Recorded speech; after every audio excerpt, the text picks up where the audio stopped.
আচ্ছা এই, আমি আর আপনার বাড়িতে কাম করুম না। ঠিক আছে যা, বাজারটা ভিতরে দিয়ে যা। হইলো হইলো যা, গত একটা বছর ধরে আপনার বাড়িতে কাম করতেছি, আপনি আমার একটা মাসেরও বেতন দেন নাই।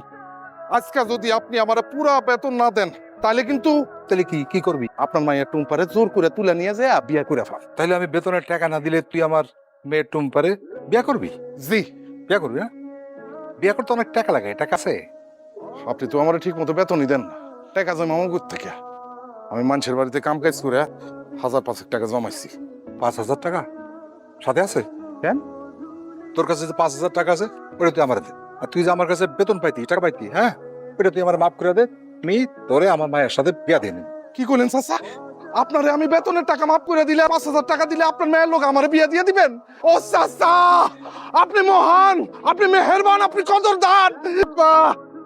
নেন আব্বা, নেন চাচা, টাকা নেন, 5,000 টাকা আছে না, দেখেন চাচা।